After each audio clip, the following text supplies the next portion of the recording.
everyone, I am Samriddhi Sharma, your biology mentor, and here I welcome all of you to this amazing platform of PW.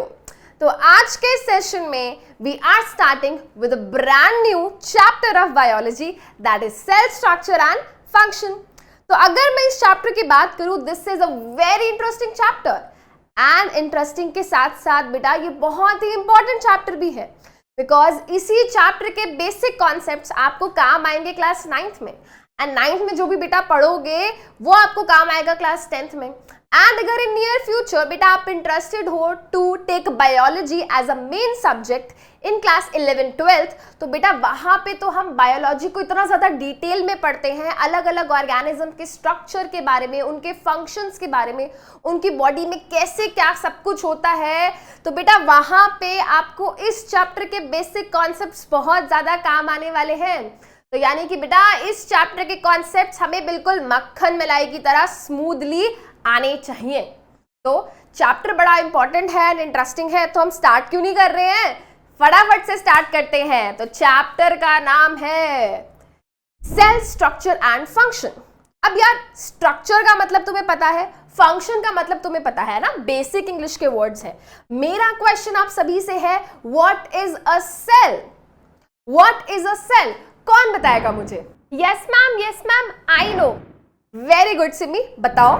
Ma'am cell हमारे TV और AC के remotes में होते हैं। Okay Simi you are correct, cell हमारे TV और AC के remotes में होते हैं, बट ये वो वाला सेल नहीं है, दिस इज बायोलॉजिकल सेल। अब ये बायोलॉजिकल सेल क्या होता है, आप सब लोग यही सोच रहे होंगे। तो let me take you to the definition first. पहले डेफिनेशन लिखते हैं, उसको समझते हैं एंड फिर एग्जाम्पल की मदद से उसको और आगे डिटेल में समझेंगे। तो अगर कोई मुझे बोले कि सेल को डिफाइन करो, तो आई विल सिंपली से cell is the basic structural and functional unit of life। अब यहाँ पे लाइफ का क्या मतलब है? When I say life, I am referring living organisms। तो जितने भी लिविंग ऑर्गेनिजम्स है ना, सभी लिविंग ऑर्गेनिजम्स का बेसिक यूनिट सेल होता है। अब ये बेसिक यूनिट की जब मैं बात कर रही हूं, क्या है? Structural and functional unit. तो देखो एक एग्जाम्पल से समझने की कोशिश करते हैं। अर्थ पे जितने भी लिविंग ऑर्गेनिजम्स एग्जिस्ट करते हैं ना, चाहे वो एक छोटा सा बैक्टीरिया हो, चाहे बड़ा सा एलिफेंट, चाहे बड़ा सा प्लांट हो या एक छोटा सा अमीबा, जितने भी लिविंग ऑर्गेनिजम्स हैं बेटा, सभी लिविंग ऑर्गेनिजम्स सेल से बने हैं। बट फर्क ये है कि किसी के अंदर सिर्फ एक सेल है, किसी के अंदर millions billions and trillions of cells. तो जितने भी ऑर्गेनिजम्स हैं, चाहे वो बैक्टीरिया हो, चाहे फंजाई हो, चाहे एल्गी हो, प्लांट्स हो, एनिमल्स हो, कोई भी लिविंग ऑर्गेनिज्म हो बेटा, सभी लिविंग ऑर्गेनिज्म सेल से मिलके बने हैं एंड इसलिए उनको स्ट्रक्चरल यूनिट बोल दिया। बिकॉज जो मैं आपको इस टाइम आपके सामने दिख रही हूँ, मेरा जो स्ट्रक्चर आपको दिख रहा है वो सेल की वजह से है। एंड अगर फंक्शंस की बात मैं करूं, जैसे कि बेटा मैं रेस्पिरेशन कर रही हूँ, मैं सांस ले रही हूँ, मेरी बॉडी में डाइजेशन हो रहा है, मेरे हार्ट की मदद से ब्लड पंप हो रहा है, एक्सक्रीशन हो रहा है, कितने सारे फंक्शंस हो रहे हैं। इवन मैं इस टाइम जो बोल पा रही हूँ, मैं इस टाइम ये जो अपनी मूवमेंट कर पा रही हूँ, they all are possible because of the cells. तो हमारी बॉडी का स्ट्रक्चर जो है वो सेल की वजह से है। हमारी बॉडी में जो भी फंक्शंस हो रहे हैं, respiration, breathing, digestion, excretion and so on, they all are possible because of cell. अब कोई भी लिविंग ऑर्गेनिज्म का स्ट्रक्चर एंड फंक्शन इसीलिए पॉसिबल हो पाता है क्योंकि उनकी बॉडी में सेल है, इसीलिए सेल को structural and functional unit of life बोलते हैं। बट मैम हमने तो बचपन में पढ़ा था कि हमारी बॉडी अलग अलग ऑर्गन से मिलकर बनी होती है, such as heart, kidney, lungs, pancreas etcetera. Very good, तो बेटा बिल्कुल सही। अभी मैंने कहा कि हमारी बॉडी डिफरेंट सेल से बनी है एंड अभी सिम्मी ने कहा कि हमने तो बचपन में पढ़ा था कि बॉडी ऑर्गन से बनी होती है। But what if I tell you कि ये जो हमारे ऑर्गन्स होते हैं, ये जो हमारे डिफरेंट ऑर्गन्स होते हैं, जैसे कि हार्ट, लंग्स, किडनी, पेनक्रियास, ये भी एक्चुअली सेल से बने होते हैं। बिल्कुल, तो हमने बचपन में पढ़ा था ना कि हमारी बॉडी में सेंस ऑर्गन्स होते हैं, आईज, नोज, टंग, अलग अलग ऑर्गन्स। तो बेटा ये ऑर्गन्स किससे बने हैं, कभी सोचा है आपने? तो बेटा ये ऑर्गन्स भी सेल से ही बने होते हैं, बट डायरेक्टली सेल से नहीं, इसमें प्रॉपर ऑर्गेनाइजेशन होता है। ठीक है, चलो उसको समझते हैं बेटा। तो सबसे पहले अगर मैं यहाँ पे कहूं सेल, तो बेटा मान लो मैंने यहाँ पे क्या करा, मैंने यहाँ पे एक सिंगल सेल ड्रॉ कर दिया। ठीक है, मैंने यहाँ पे एक सिंगल सेल ड्रॉ कर दिया। अब जब बेटा मैं बात करती हूँ ऑर्गेनिजम्स की, जैसे मैं खुद की बात करूं, हमारी body millions, billions and trillions of cells की मदद से बनी है। अब ये सेल्स बेटा ऐसे लूजली तो नहीं पड़े हैं कहीं पे भी, ये ग्रुप्स में प्रेजेंट हैं। तो बेटा जब ये बहुत सारे सेल्स इस तरीके से ग्रुप के अंदर प्रेजेंट होते हैं, राइट, जब हमारे सेल्स इस तरीके से बहुत सारे सेल्स एक दूसरे के साथ बेटा ग्रुप बना लेते हैं, now that group of cell is known as tissue. Ma'am you mean that paper वाला टिश्यू जो हम खाना खाने के बाद हैंड साफ करने के लिए यूज करते हैं? नहीं बेटा, ये वो पेपर वाला टिश्यू नहीं जिससे हम खाना खाने के बाद हाथ साफ करते हैं, वो वाला टिश्यू नहीं बेटा, ये बायोलॉजिकल टिश्यू है। तो अगर मुझे कोई कहे कि टिश्यू क्या होता है बेटा, तो आई विल सिंपली से ग्रुप ऑफ सेल। बेटा ग्रुप ऑफ सेल्स को हम क्या बोलते हैं? टिश्यू बोलते हैं। तो ये एक सेल है। अब इस तरीके से बहुत सारे सेल्स जब एक दूसरे के साथ प्रेजेंट होते हैं तो टिश्यूज बनते हैं। अब बहुत सारे टिश्यूज बेटा जब एक दूसरे के साथ आके जब जुड़ जाते हैं, जो बहुत सारे अलग अलग टिश्यूज एक दूसरे के साथ आके ग्रुप बना लेते हैं, तो बेटा फॉर्मेशन होता है ऑर्गन्स का। ऑर्गन्स आप समझते हो, जैसे हार्ट, किडनी, पेनक्रियास, ठीक है, लंग्स, ये सब अलग अलग ऑर्गन्स है हमारी बॉडी में। तो ये ऑर्गन्स जिनको हम बोलते हैं ना कि हमारी बॉडी ऑर्गन से बनी है, तो बेटा ये ऑर्गन्स जो है they are made up by the group of tissues. And tissues किससे बना? टिश्यूज बना सेल से। अब आप कहोगे मैम ऑर्गन्स तो होते हैं, बट ये ऑर्गन सिस्टम क्या चीज है? What do we mean by organ system? देखो बेटा अब ध्यान से सुनना आप लोग।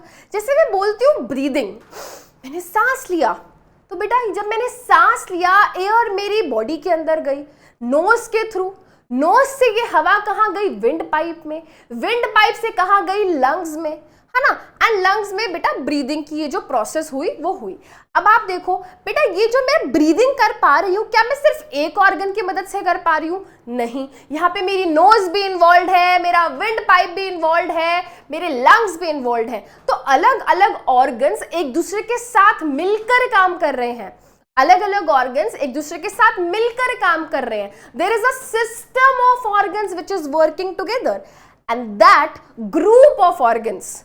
ठीक है बेटा, ऑर्गन सिस्टम क्या है बेटा? ऑर्गन सिस्टम हो गया बेटा हमारा group of organs, group of organs working together, working together.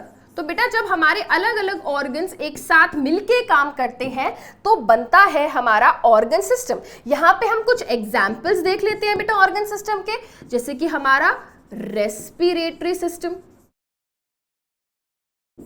Respiratory system एक तरीके का ऑर्गन सिस्टम है जिसकी वजह से हम सांस ले पाते हैं।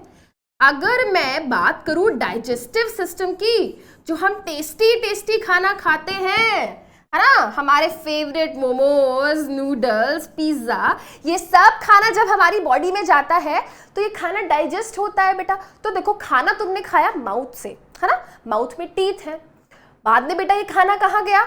हमारे फूड पाइप में। फूड पाइप एक तरीके का ऑर्गन है। फिर ये खाना कहाँ गया? स्टमक में। स्टमक एक ऑर्गन है। फिर इंटेस्टाइन में, इंटेस्टाइन से बेटा ये खाना एनस की मदद से बाहर निकल गया। तो देखो कितने अलग अलग ऑर्गन्स ने मिलकर काम किया और इस खाने को डाइजेस्ट किया। तो अलग अलग ऑर्गन्स क्या कर रहे हैं? एक साथ मिलकर काम कर रहे हैं एक फंक्शन परफॉर्म करने के लिए। तो बेटा डाइजेस्टिव सिस्टम क्या हो गया? एक तरीके का ऑर्गन सिस्टम हो गया। अब आप सोचो हमारी बॉडी में रेस्पिरेटरी सिस्टम है, हमारी बॉडी में डाइजेस्टिव सिस्टम है, सर्कुलेटरी सिस्टम है, नर्वस सिस्टम है एंड बहुत बहुत बहुत सारे ऑर्गन सिस्टम है। एंड हमारी पूरी बॉडी इन ऑर्गन सिस्टम से मिलकर बनी है, राइट। एंड जब इतने सारे ऑर्गन सिस्टम एक साथ होते हैं तो बेटा बनता है ऑर्गेनिज्म, यानी कि हमारी बॉडी में अलग अलग ऑर्गन सिस्टम्स हैं, हम बने। प्लांट्स को देखो बेटा, प्लांट्स में भी अलग अलग सिस्टम्स हैं, प्लांट्स बने। वैसे ही बेटा डिपेंडिंग अपॉन कि उस ऑर्गेनिज्म की कॉम्प्लेक्सिटी क्या है, ठीक है, इस तरीके से कोई भी ऑर्गेनिज्म क्या है, ऑर्गेनाइज्ड है। बट यहाँ पे बेसिक समझने वाली बात क्या है कि कोई भी ऑर्गेनिज्म हो, वो ऑर्गेनिज्म किसकी वजह से बना है, सेल की मदद से। अगर सेल नहीं होते तो टिश्यूज नहीं बनते, टिश्यूज नहीं होते तो ऑर्गन्स नहीं बनते, और अगर ऑर्गन्स नहीं होते तो क्या ऑर्गन सिस्टम बनता, और ऑर्गन सिस्टम नहीं होता तो क्या ऑर्गेनिज्म बनता, नहीं। तो ये बात आई आपको समझ। चलो अब यहाँ पे कुछ कुछ बच्चे मुझे लग रहा है अभी भी थोड़ा थोड़ा हो रहे होंगे कंफ्यूज। इसको बेटा हम और बेटर तरीके से समझ सकते हैं। अब इमेजिन करो आपके पास क्या है, आपके पास एक ब्रिक है, यस, वही ब्रिक जिसकी मदद से क्या होते हैं बेटा, हम घर यानी कि हाउस को कंस्ट्रक्ट करते हैं, बड़ी बड़ी मल्टी लेवल बिल्डिंग्स को कंस्ट्रक्ट करते हैं, है ना। अब आप मुझे बताओ, एक 20 फ्लोर्स की बिल्डिंग क्या मैं एक सिंगल ब्रिक से बना सकती हूँ, नहीं, मुझे बहुत सारी ब्रिक्स चाहिए होंगी, बिल्कुल। Do you agree with this, very good. तो बेटा अगर मैं यहाँ पे एक एग्जाम्पल लूँ ब्रिक का, ठीक है, और मैं आपको कहूँ कि आपको घर बनाना है, यस, हमारा प्यारा सा घर बनाना है, तो बेटा एक सिंगल ब्रिक से वो घर नहीं बन सकता, मुझे बहुत सारी ब्रिक्स चाहिए, ठीक है। चलो घर बनाना शुरू करते हैं। एक सिंगल ब्रिक है, अब इस एक ब्रिक के ऊपर दूसरी ब्रिक, दूसरी ब्रिक के ऊपर तीसरी ब्रिक, एंड मैंने पूरी 100-150 ब्रिक ले ली और मैंने क्या कर लिया, मैंने एक वॉल बना दी, ठीक है। क्या अब एक वॉल से पूरा रूम बन सकता है, नहीं, ठीक है। तो अब मैंने एक वॉल बनाई, अब मैंने 4 वॉल बनाई, क्या बन गया बेटा, रूम बन गया, वेरी गुड, ठीक है। अब क्या एक रूम से बन जाएगी 20 फ्लोर्स की बिल्डिंग, नहीं। तो अब मैंने क्या किया बेटा, अब मैंने एक रूम के बाद 2 रूम बनाए, 3 रूम बनाए, 4 रूम बनाए, ठीक है, रूम बन गए। अब रूम बनते बनते क्या हो गया बेटा, एक फ्लोर बन गया। अब एक फ्लोर नहीं, मुझे 20 फ्लोर की बिल्डिंग बनानी है, ठीक है।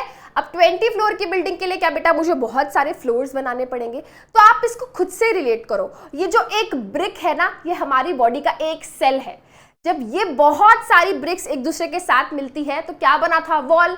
वैसे ही बेटा जब बहुत सारे सेल एक दूसरे के साथ मिलके आए थे, एक दूसरे के साथ प्रेजेंट थे, तो बने थे टिश्यूज, ठीक है।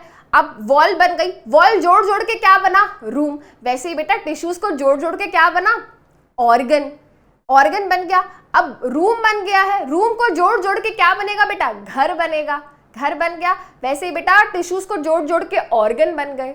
अब हमने क्या कहा, हमने कहा हमें पूरी मल्टी लेवल बिल्डिंग बनानी है, तो बेटा अलग अलग ऑर्गन्स को जोड़ा तो क्या बना, ऑर्गन सिस्टम।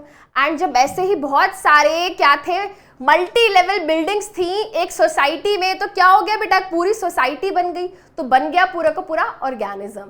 सो जैसे किसी भी घर की, किसी भी बिल्डिंग की बेटा एक बेसिक यूनिट एक ईंट होती है, जैसे एक बेसिक यूनिट एक ब्रिक होती है, कोई भी घर, कोई भी बिल्डिंग, कुछ भी नहीं बन सकता बेटा उस ब्रिक के बिना। वैसे ही बेटा कोई भी लिविंग ऑर्गेनिज्म हो, चाहे प्लांट, चाहे बैक्टीरिया, चाहे एनिमल्स, चाहे फंजाई, सभी की बॉडी सेल की मदद से बनी हुई है।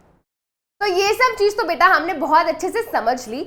अब बारी है एक क्वेश्चन की, yes the same question, but इस क्वेश्चन का आंसर इस बारी मैं नहीं बेटा आप लोग देने वाले हो। एंड क्वेश्चन है व्हाट इज सेल, क्या है सेल, समझ लिया। अब बारी है आंसर करने की, कौन आंसर करेगा मेरे को, आप करो बेटा answer. Yes Simi, you. Yes ma'am, बिल्कुल अच्छे से समझ आ गया है कि cell is the basic structural and functional unit of life.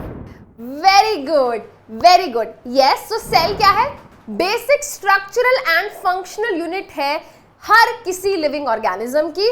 उनका स्ट्रक्चर किस वजह से बनता है, बिकॉज ऑफ सेल, क्योंकि अगर सेल नहीं होंगे तो टिश्यूज नहीं बनेंगे, टिश्यूज नहीं बनेंगे तो ऑर्गन्स नहीं बनेंगे, ऑर्गन्स नहीं बनेंगे तो ऑर्गन सिस्टम नहीं बनेगा, एंड अगर ऑर्गन सिस्टम नहीं बनेगा तो ऑर्गेनिजम्स कैसे बनेंगे, हम कैसे बनेंगे, और प्लांट्स कैसे बनेंगे, एंड बाकी एनिमल्स कैसे बनेंगे। सही बात है। एंड जो भी अगर हम बात करें फंक्शन की, respiration, breathing, digestion, circulation, excretion, it's all because of the cell. तो ये बात तो हमने यार समझ ली। अब जरा सोचो जरा एक बारी, आप में से किसी ने एक भी बारी सोचा कि यार ये जो सेल है, इस सेल को सबसे पहले डिस्कवर किसने किया, किसने पता लगाया कि सेल होता है ऑर्गेनिजम्स के अंदर, और अगर डिस्कवर किया तो किया, इसका नाम किसने रखा। तो भाई इस क्वेश्चन का आंसर क्या होगा। तो हमारे एक बहुत ही महान साइंटिस्ट थे जिनका नाम है रॉबर्ट हुक। रॉबर्ट हुक कैसे दिखते थे, रॉबर्ट हुक दिखते थे ऐसे दिखते थे रॉबर्ट हुक। हाँ, बहुत ज़्यादा स्मार्ट तो नहीं है, बट चलो कोई नहीं, काम चला लेंगे।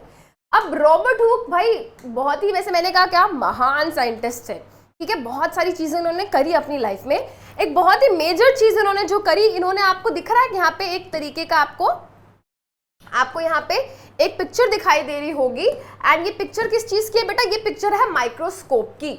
अगर मैं माइक्रोस्कोप की बात करूं तो सबसे पहले आप मुझे बताओ, क्या आप में से कभी किसी ने मैग्नीफाइंग ग्लास देखा है।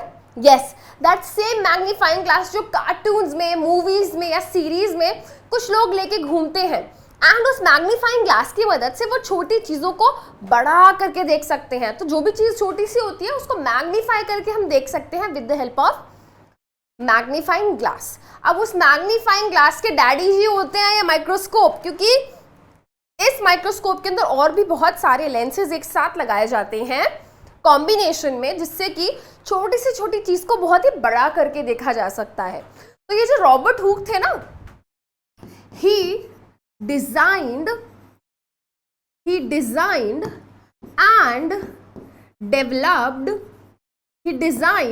and developed a microscope by his own. तो उन्होंने क्या किया, उन्होंने खुद से एक माइक्रोस्कोप को डेवलप किया, एंड जब उन्होंने उस माइक्रोस्कोप को डेवलप किया तो ऑब्वियस सी बात है उन्होंने कुछ ना कुछ तो ऑब्जर्व उससे किया होगा। ये तो है नहीं कि उन्होंने सिर्फ बना के छोड़ दिया हो। तो भाई उन्होंने इस माइक्रोस्कोप की मदद से क्या किया, वो एक दिन ऐसे जा रहे थे पार्क में टहलने, तो उनको दिखाई दिया क्या, उनको दिखाई दिया एक ओक ट्री। अब ओक एक ट्री होता है, जैसे कि भाई नीम एक ट्री है, बैनियन एक ट्री है, ओक भी एक ट्री होता है।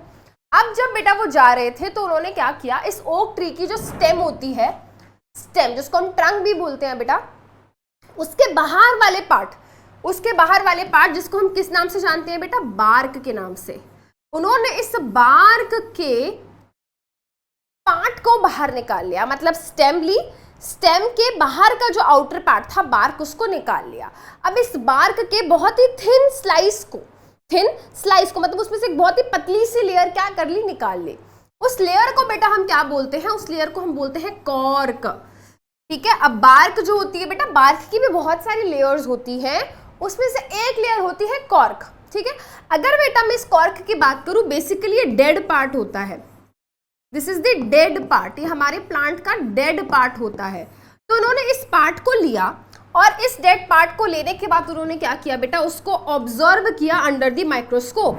ही ऑब्जर्व्ड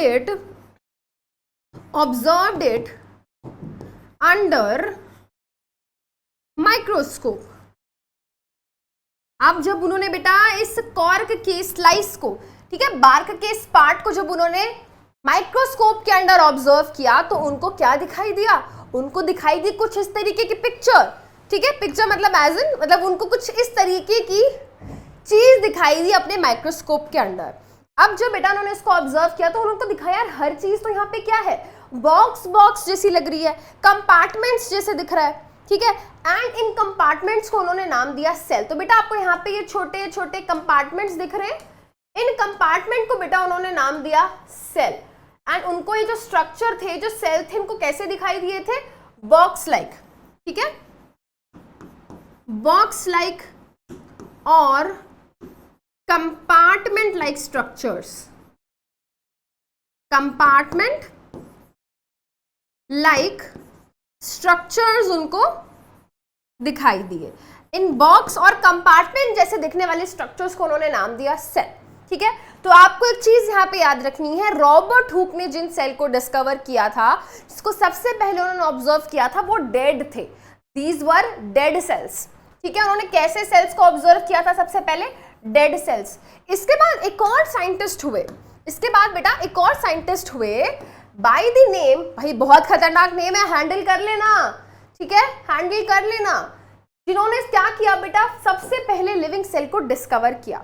अब इस साइंटिस्ट का नाम था एंटनी वैन ल्यूवेनहूक। ठीक है, दोबारा बोलूं, थोड़ा मुश्किल सा लग रहा है, कोई बात नहीं। Antony van Leeuwenhoek. ठीक है, अब एंटनी वैन ल्यूवेनहूक जी भाई ऐसे से दिखते थे।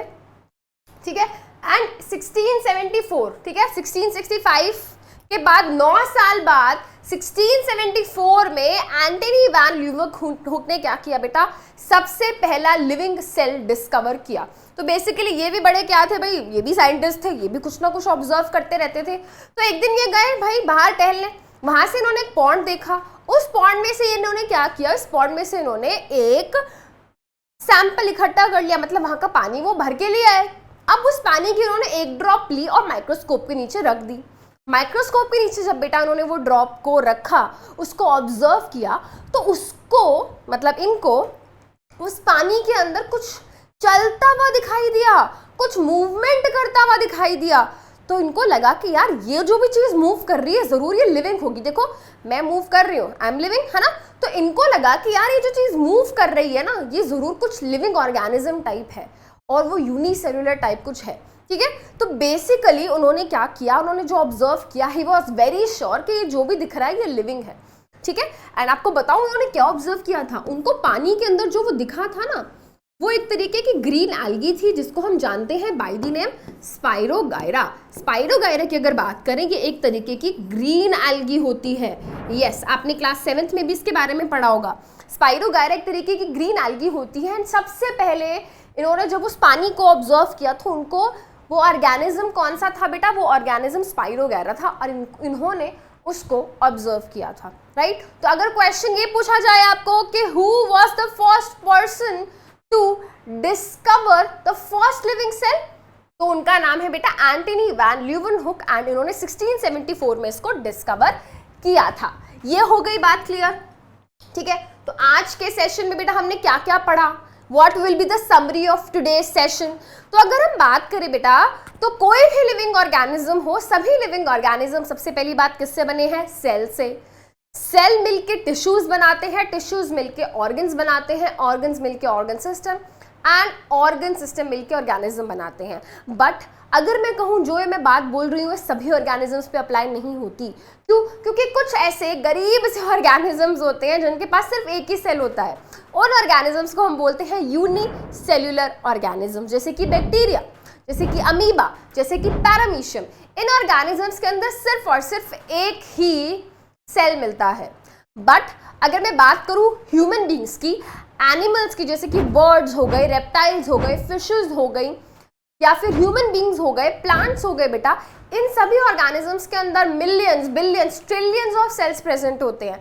सो बहुत सारे सेल्स प्रेजेंट होते हैं। तो बेटा वहां पे ये जो कॉन्सेप्ट होता है सेल से टिश्यूज, टिश्यूज से ऑर्गन, ऑर्गन सिस्टम, ऑर्गेनिज्म वाला, ये अप्लाई होता है। इसको बेटा हम नेक्स्ट क्लास में और ज्यादा डिटेल में डिस्कस करने वाले हैं। अब आज का सेशन बेटा स्टार्ट करने से पहले एक दो क्वेश्चंस डिस्कस करते हैं, तो फिर हम ये समझ पाएंगे आज हमने क्या क्या सीखा। तो मैं अगर आपसे एक सिंपल सा क्वेश्चन पूछूं कि टिश्यू क्या है, तो what will you say? Group of cell, group of organs, group of organisms. सोचना पड़ेगा, थोड़ा टाइम लगेगा। क्या होगा बेटा इसका answer? I am giving you 2 seconds, जल्दी बताओ क्या आंसर होगा। करेक्ट। तो बेटा इसका आंसर बिल्कुल सही दिया आपने। इसका आंसर होगा option A, group of cells. उसके बाद नेक्स्ट क्वेश्चन देखते हैं।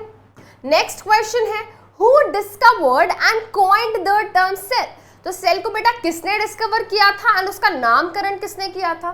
तो भाई इसका जो डिस्कवरी थी, इसकी डिस्कवरी रॉबर्ट हुक ने करी थी, एंटनी वैन ल्यूवेनहूक ने करी थी, एल्बर्ट आइंस्टाइन ने करी थी, या फिर गूगल कर लो यार प्लीज, बहुत मुश्किल क्वेश्चन है।